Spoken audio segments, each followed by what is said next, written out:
Welcome back to ReadingBear. Today, we will take a look at some new Poly Wrench stories.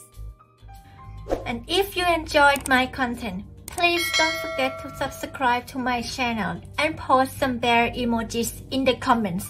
Let's go! First one is titled, Tree Trimmer Tried to Rob My Grandfather, so I shut down his tree service altogether. My grandfather was born in 1928 and has always been a hard-working but simple man. At 90 years old he was still very spry and self-reliant.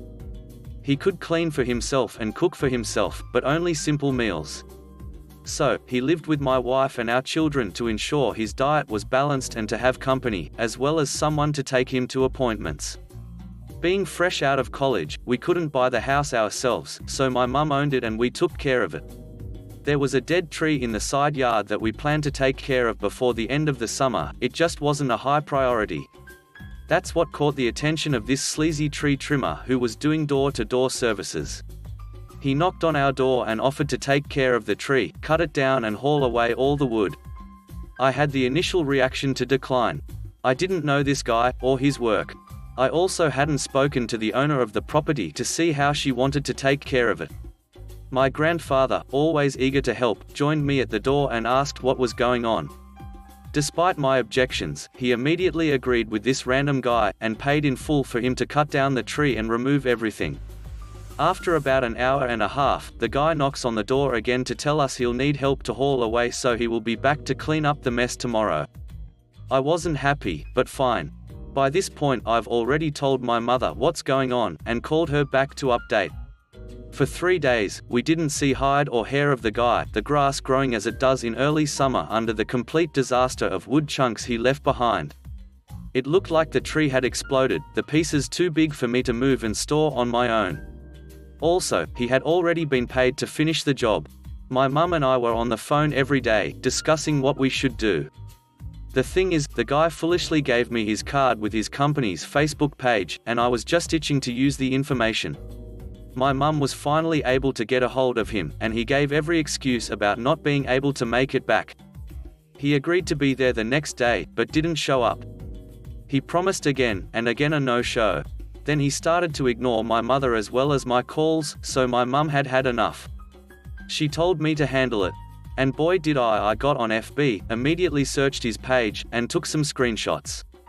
On any and every for sale page I could join in the area, I posted the screenshots, linked his page, and unleashed a rant about this bozo ripping off my World War II veteran grandfather.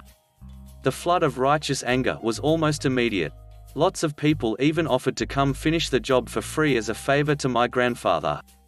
It didn't take long for the guy to see the posts, and he sent his wife to threaten me with legal action if I didn't take them down. This is slander. I spoke to my attorneys and we are going to press charges if you don't remove this post immediately. Everything I posted here is the truth. The service was paid in full, but the job is only partially done and no one has been willing to answer our calls for nearly a week. It's not slander if it's true. She then said she would sue me for stealing their photos, and I encouraged her to call the police. Then, I started getting interesting messages. Apparently, this guy was a second-generation conman. His dad is currently serving prison time for doing this exact same thing to too many people. At least half a dozen other customers sent me messages to tell me their experiences with the guy and his father that match my own, if not worse. I screencapped bits of the messages that clearly displayed the guy's behavior without doxing the senders, and posted them in the comments of my posts. The guy's wife came back, trying to discredit me.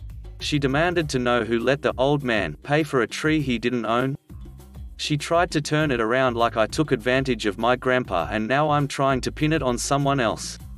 The last comment I made to her said, "So wait, are you admitting that your husband cut down a tree on private property without the permission of the landowner? That's criminal vandalism." I didn't hear anything else from her after that. But the guy finally called my mum back to whine about my posts and how they're hurting his business. He claimed he had 2 costumers demand a refund and another cancelled the estimate appointment, all because of what they saw on Facebook. He demanded I take them down or he wouldn't finish the job. It had been about 2 weeks since he cut down the tree at this point.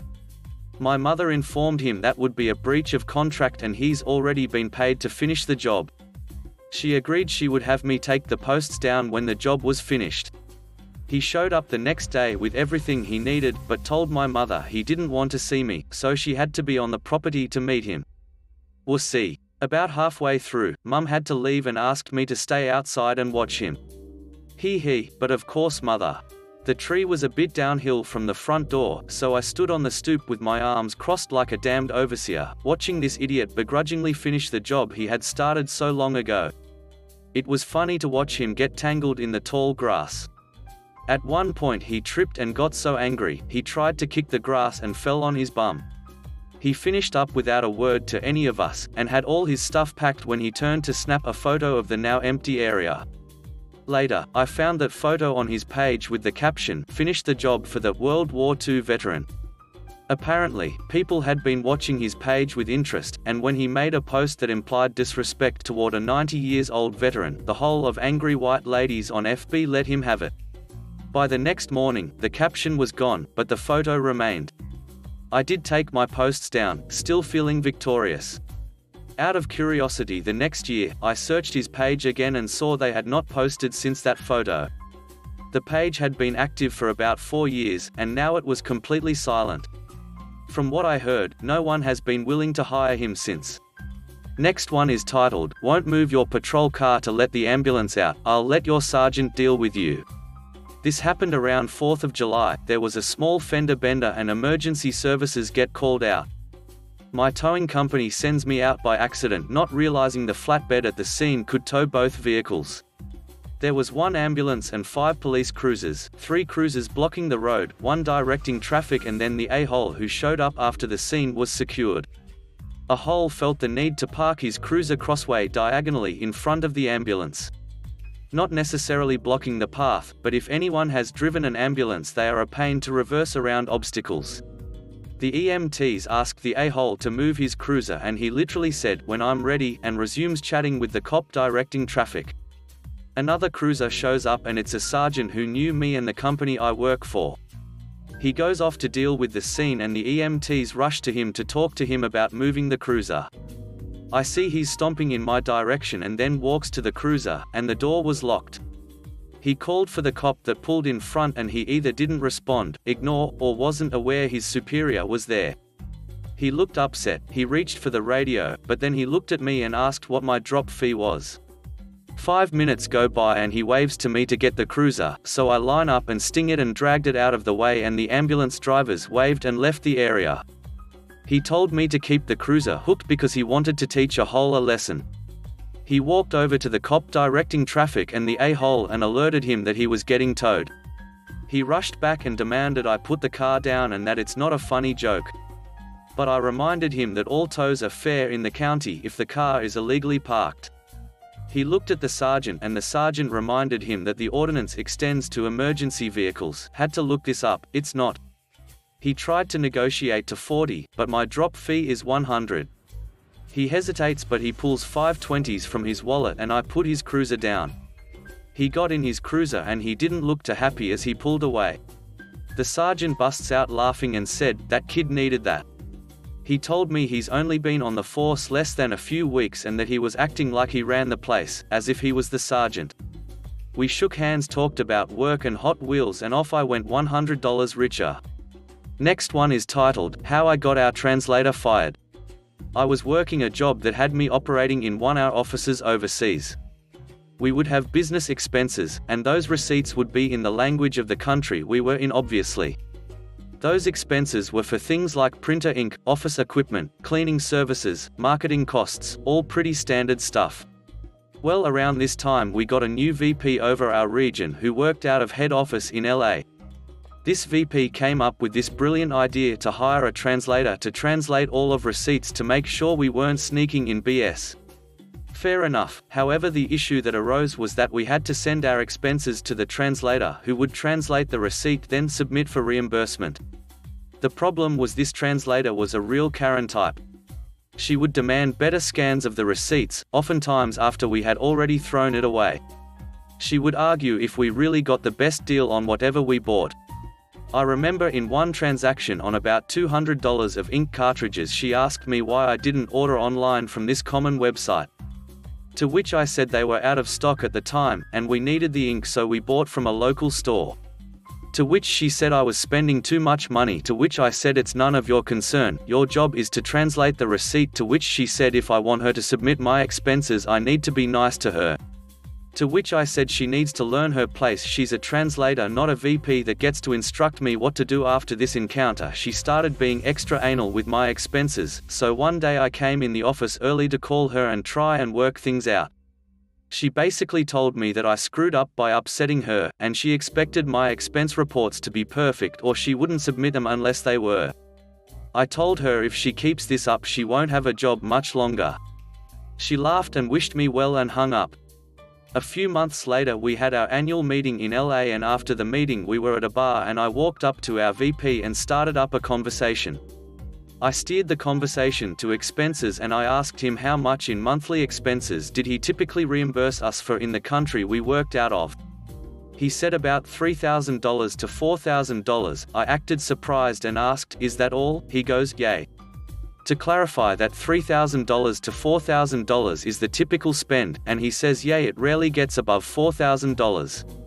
So I ask him about how Karen, our translator, is doing. He says she's doing a good job, and I nod my head and I go, how much fraudulent expenses has she caught? It's important to note, every employee that was submitting expenses was well paid. They'd be awfully stupid trying to skim some extra dollars via fraudulent expense reports. He goes, what do you mean? I said, well, you hired her to ensure all the expenses you were reimbursing us for are legitimate, right? Her job is to translate them for you, correct? He says it is, and I ask, so is it safe to presume you've done that to ensure people aren't submitting BS expenses? He says, you could say that. I smile and ask, so how much in fraudulent expenses has she caught? He thinks for a moment and goes, I don't think she has caught any. So I ask, and how much do we pay her? He says it depends on her workload, but between $2,500 to $3,000 a month. I smile and ask, does it make sense to pay someone $3,000 a month to translate $3,000 in receipts? Well, she ensures we aren't getting fraudulent expenses, and I counter, well, you said she hasn't counted any in the last 9 months, and the expenses are always between $3,000 to $4,000. So as long as the expenses stay in that range, wouldn't it be safe to assume that the expenses are legitimate? And couldn't you bring on a translator on a contract basis if they get out of hand? He sees my point. And imagine the cost savings, we would probably save over $40,000 a year. That's a good chunk of change, isn't it? The VP tries to defend his position, but she does a good job, and I counter, but you could frame this as you've saved us $40,000 a year and created a baseline to judge expenses by. Cutting costs is always good for the bottom line and the end of the year bonuses, isn't it? For your information, I knew that a major percent of a VP comp package with the company had to do with the company's margin at the end of the year. The bigger the margin, the bigger the bonus. You can see the twinkle in his eye. We carry on the rest of the night. A few weeks later we get an email from the VP saying that we are submit to all our expenses directly to the admin for reimbursement and that we have let go of Karen. Karen wasn't her real name, obviously. Next one is titled, Ditching Me Once Will Cost You $90. It was about 10 years ago and I did the online dating thing. I was texting with this good-looking woman, seemed to be hitting it off. We agreed to go on a date to a restaurant. Nothing fancy but still nice. We were to meet at 7. I got there a bit before and grabbed our table. I sent a text to her saying I got the table. No response, but thought that maybe she was parking or on the way. 7:15, nothing. Sent another text. 7:30, nothing. 7:45, sent one last text saying I would wait until 8. Nothing. I left, a little deflated, and grabbed some fast food on my way home. At 12:30, I finally get a text from her. My friends made plans last second and I couldn't make it. Let's go out again, but go to fancy restaurant and you can treat me. The audacity of this woman. No shows without an apology, then expects me to treat her. I texted her back, that sounds great. I love that place, I go all the time. We set a date for the following night at 8. Since she knows it is a free night for her, I expect her to show up. I drove to the restaurant and park so I can see the door. I see her show up right on time. I texted to her, got stuck in traffic, will be a bit late. She replied, okay. I waited about 10 minutes then texted again, must be an accident. Traffic is super slow. Will probably be there in 15 minutes. Can you order me a double Macallan 18, neat. Will be a good night. I then drove away. I got a text at 8:45, 9 o'clock, 9:15. Then a barrage of texts at 9:30. My favorite was, you a hole. They made me pay $90 for your ducking drink. At midnight, I texted her back saying, my friends made plans last second and I couldn't make it. Let's go out again, but let's go to fancy restaurant number 2 and you can treat me. After I sent that, I blocked her. It was super satisfying. Last one is titled, want to start drama? Fine, prepare to lose your job. Note, this revenge was not enacted by me fully as my grandmother was the press the button. All names written here are of course fake. Karen equals sucky coworker. Erina equals for good coworker. Me equals a gremlin who likes pizza. Background, you see, I'm a 20-year female who works at a chain of convenience we shall call the Tree of Dollar. Working as a cashier sucks already because of COVID and entitled customers, but it's worse when your own coworkers cannot get along.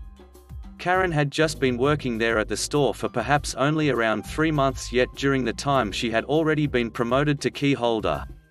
The power going to her already bleached head. She was acting like she was the one in charge of us all even though most of us was around longer or had the same position. This is where Erina comes along. Poor Erina. She was a target from day one due to her being a tad bit of a doormat. She would clean the store whenever Karen was lazy. She had to cut her break short because Karen wanted to go on her break. Even her own labeled food in the fridge was taken because Karen didn't want to spend $5 on some cheap TV dinner. The incident, it eventually got to the point to where Erina finally had enough and the two began arguing day by day all of the time. Now some information I've missed due to not being on the same shift, but the next day I came in, there was already a bad vibe in the room. Karen was muttering under her breath and talking a lot of horrible things about Erina in front of me and the customers she was tending to in line while Erina tried to stay her distance. My boss wanted for me to have them stay distant, yet the moment I came back up front, the two were arguing over how poor the rug was being swept. Karen, there's so much dirt on here, you think this is a barn or something? Erina, it's just a small bit. I'll grab the broom. Karen, don't even bother. You can't even clean the rug right, mommy and daddy can't even show you that much. Insert racist slur here. Please note that Karen and myself are of color, yet she would always say racist things about Erina, who was white. Stereotypical things like trailer trash or some other nonsense. Erina at this point looked truly drained and walked off to go find the broom. Later, when our shift was about to end, she asked me to ring her up real quick since she didn't want Karen to at her register, and I said sure. After all, she only had like 2 to 3 things and there weren't a lot of people in line. Right away, as soon as I had finished bagging her stuff, Karen was right behind me and began yelling at us that we shouldn't be shopping on the clock. Note, this was totally okay with my boss since everyone, and I mean everyone, buys stuff on their shift. Karen wanted for Erina to clock out and then buy her stuff, but Erina of course protested. By this time, my boss and supervisors had already left us alone in the store and it was just us along with some stockers until second shift arrived. More people began to enter the line and watch as Karen began to enter this huge tirade of how teens like us were so disrespectful and how she would teach us a lesson. Right away, she took out her phone and called my boss about how we were shopping on the clock and disobeying her. My boss was about to ask for our side of the story, but soon Karen hanged up the phone and gave us a look like, ha, you're in trouble now. Tired and annoyed, I told her that she had to chill out. That this was not shopping on the clock and that even if it was fine since it was allowed. Big mistake. Little note about Karen, she's a middle-aged woman who still acts like a trashy teenager from the 11th grade. Her attitude was the worst as she would flip out on anyone without care or regard of who they were. She was already in hot water because of this, and now that the fire had been stroked, she was upset. I can't remember everything word from word, but Karen was livid. She began to insult my hair, my clothes, and saying that no one would ever want an ugly stank-a-hole hobo like you. Now I have horrible anxiety as it is. Imagine all of this, all of the yelling, all of the cursing, everything. And the store is packed. People are watching, and here I am not knowing anything to say as I'm reliving high school all over again. I went into a panic attack. I couldn't breathe, couldn't speak, and I was crying, but I was seething. Granted, I shouldn't have said this, but the look on her face made this so worth it. Me, at least I'm not some goddamn bimbo still here slaving away at a counter while trying to screw some peace on the side. Things got messy from there. Karen wanted to fight, but we were taken outside by the stalkers, bless them, and left to go home. I had been given a few days off to calm my nerves, but it didn't help. I felt like complete crap. The revenge, Karen made me feel like I was at my weakest point all over again, like I was trash just as I was feeling confident over myself and everything. I wanted revenge. When I had came home that day, my grandmother saw me crying and came to comfort me before leaving for a few hours. When she came back, she told me Karen wouldn't be a problem. I later got a phone call from the big boss, the district manager, over the events of that day, and after telling him my side, he said he will contact me later. I thought that I was done for, that it was over for me. But then Karen was gone for a few days. A few days turned into a week, and a week became 2. We were informed that Karen had to be tragically let go due to workplace bullying, harassment, poor customer service, and so on. She was gone. Yay, right? Not quite. It wasn't until I came home and told my grandmother what happened, and then she finally told me strike 3. Now my gran is a petty woman. Screw with her, pray that she'll show mercy. Screw with her family, pray that you'll die quickly. That day when she left for those few hours, I found out it was to set her plan into action. She returned to the store hoping to see Karen. My gran found out near the back on her phone talking about how disrespectful I was to her, that and I better watch my back. My grandmother started her plan, beginning to act as the world's most annoying customer, making spills in front of Karen, constantly interrupting her on the phone, etc. and etc. Remember when I said Karen's attitude was the worst? Yeah. She flipped. She flipped once again and lost her cool. From what my grandmother told me, Karen didn't know that my boss had arrived to the store to switch off with her, and when he saw his employee yelling at an elderly woman over a split case of water that said elderly woman was hunched over to grab.